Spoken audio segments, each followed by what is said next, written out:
کیا آپ قرآن کریم کے ان الفاظ کو ادا کر سکتے ہیں؟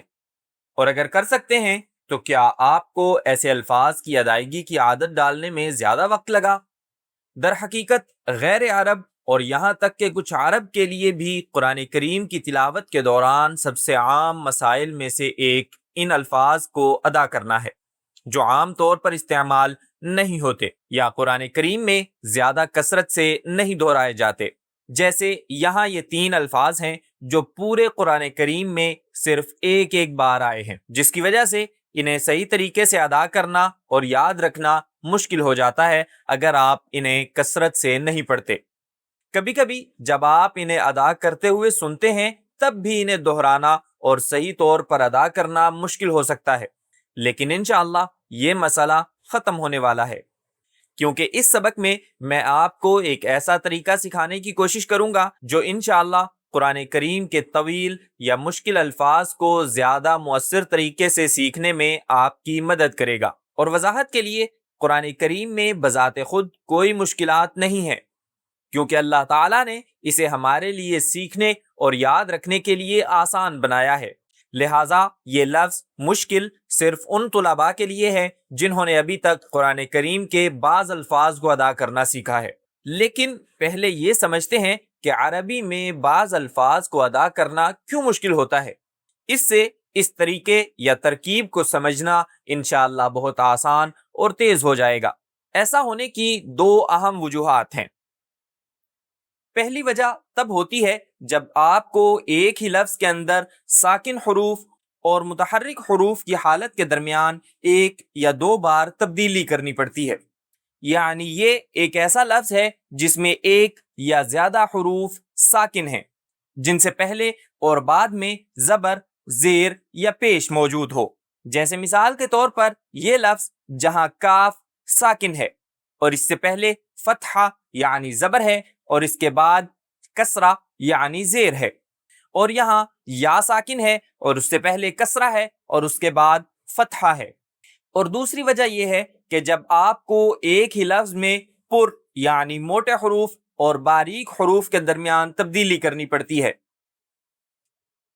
جیسے لفظ ارتضی میں پہلے تا باریک ہے اور اس کے بعد ضاد ایک موٹی آواز ہے۔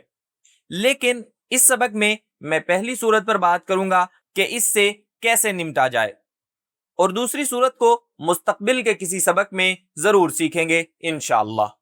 تو جب آپ کو ساکن اور متحرک آوازوں کے درمیان تبدیلی کرنی پڑتی ہے تو یہ مسئلہ کیوں بنتا ہے؟ دیکھیں، مسئلہ یہ ہے کہ جب کوئی آواز ساکن حالت میں ہوتی ہے یعنی اس پر سکون ہوتا ہے تو اس کی خصوصیت مکمل طور پر ظاہر ہوتی ہے، اور اسی لیے تجوید کے 99% قوانین تب لاگو ہوتے ہیں جب ایک حرف پر سکون ہو، جیسے ادغام، اخفاء، اقلاب، قلقلہ، اظہار اور میم ساکن کے قواعد اور بہت سے دوسرے۔ سب کا تعلق ان حروف سے ہے جن پر سکون ہوتا ہے، لہٰذا ساکن حالت میں حرف آپ کی توجہ کا طالب ہوتا ہے۔ اس کے مشکل ہونے کی ایک اور وجہ یہ ہے کہ جب کسی لفظ میں سکون آتا ہے تو یہ لفظ میں حرکات کی ادائیگی کے ردھم کو ایک طرح سے توڑ دیتا ہے، کیونکہ تمام حرکات کو ایک جیسی لمبائی اور قدر ملتی ہے۔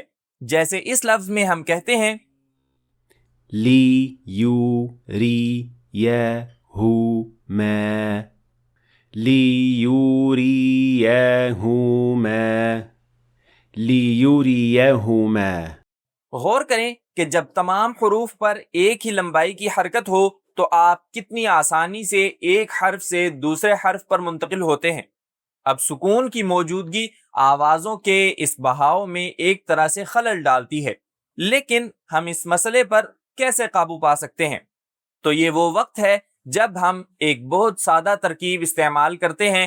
جب آپ کو کسی ایسے لفظ کا سامنا ہو جسے ادا کرنے میں آپ کو دشواری ہو رہی ہو تو آپ کو اس بات کی توجہ دینی چاہیے کہ لفظ میں سکون کہاں ہے۔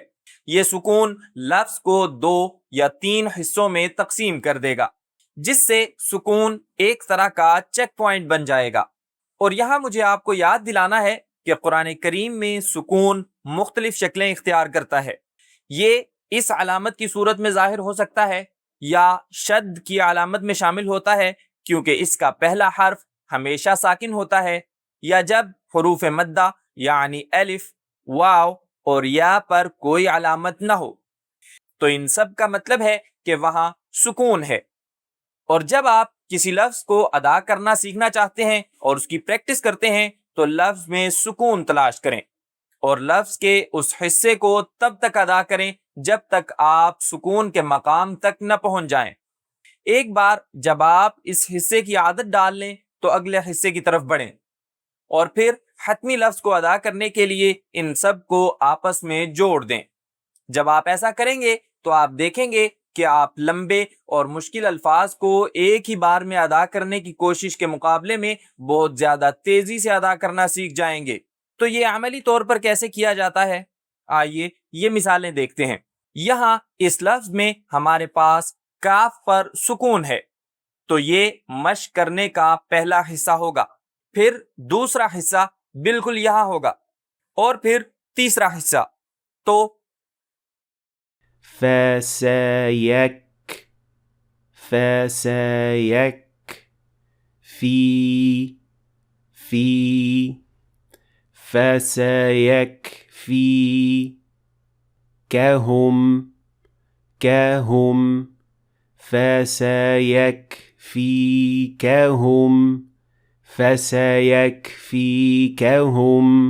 اگر آپ ابتدائی طالب علم ہیں تو یہ عمل کچھ وقت لے سکتا ہے، لیکن بنیادی طور پر یہ وہ اقدامات ہیں جو آپ کو اتنی لمبائی کے لفظ کو ادا کرنے کے لیے اٹھانے ہوں گے۔ آپ یہ بھی محسوس کریں گے کہ جب آپ اس طریقے سے مشق کرتے ہیں تو یہ آپ کو حرف کاف کی صفت ہمس کو ادا کرنے کا موقع دے گا، تاکہ جب آپ پورا لفظ ادا کریں تو یہ سنائی دے اور صحیح طریقے سے لاگو ہو، جیسے فسيكفيكهم۔ یہ آپ کے لیے یا جیسے حرف پر مد طبیعی کو صحیح طریقے سے لاگو کرنا یاد رکھنا بھی آسان بنا دے گا، جیسے اس مثال میں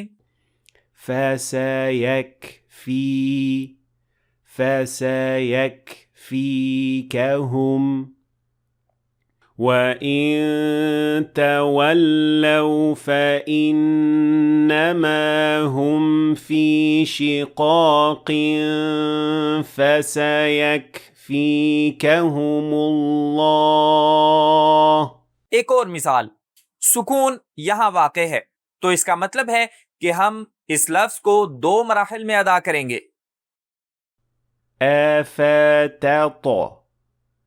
أفتطمعون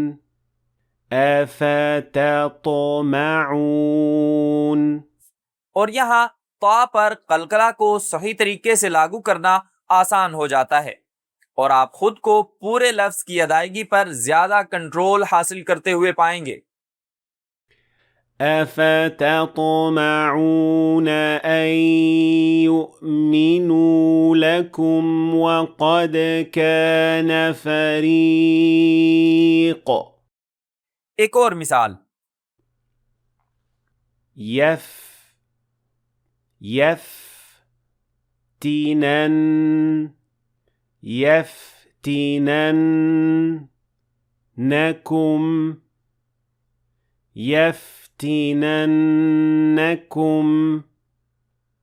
يا بني آدم لا يفتننكم الشيطان۔ تو یہاں اس صورت میں ہم لفظ کو 3 مراحل میں ادا کرتے ہیں۔ يفتننكم، یہاں نون پر شد ہے، جس کا مطلب ہے کہ پہلا نون ساکن ہے اور دوسرے نون پر فتحہ یعنی زبر ہے، لہٰذا جب آپ پورا لفظ ادا کریں گے تو آپ کو 2 حرکات کے برابر غنہ کرنا یاد رکھنا ہوگا۔ يفتننكم، تو اس بات کو یقینی بنائیں کہ کسی بھی لفظ کو صحیح طرح سیکھنے کے لیے سکون کی تینوں اقسام پر نظر رکھیں۔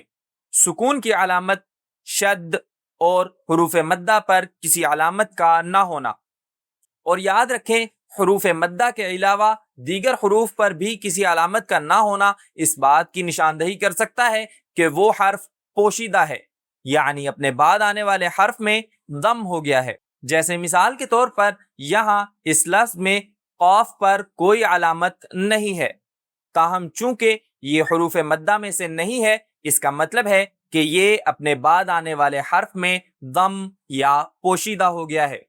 اس صورت میں یہ ادغام ہے، لہٰذا ہم کہتے ہیں نخلقکم نخلقکم۔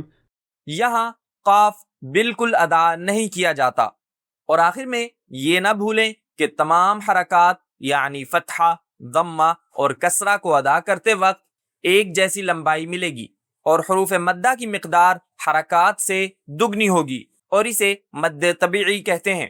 اس بات کو ذہن میں رکھنا اور تلاوت کے دوران اس تناسب کو برقرار رکھنا بہت سے الفاظ کو ادا کرنا بہت آسان بنا دے گا، اور اس طریقے کو قرآن کریم پڑھنے کی مشق کے لیے استعمال کرنا ممکن بنائے گا۔ دیکھنے کا شکریہ، اور اگر آپ قرآن کریم کی تجوید سیکھنا چاہتے ہیں یا پھر قرآن کریم کو عربی زبان میں سیکھنا چاہتے ہیں تو لنکس ڈسکرپشن میں موجود ہیں۔ دیکھنے کا شکریہ، مجھے امید ہے کہ آپ نے آج کچھ نیا سیکھا ہوگا۔ اگر سیکھا ہے تو ویڈیو کو لائک اور شیئر کریں تاکہ دوسرے لوگ بھی فائدہ اٹھا سکیں، اور اگر آپ مزید ایسی ویڈیوز دیکھنا چاہتے ہیں تو ہمارے چینل کو سبسکرائب کریں، اور انشاءاللہ ملاقات ہوگی اگلی ویڈیو میں۔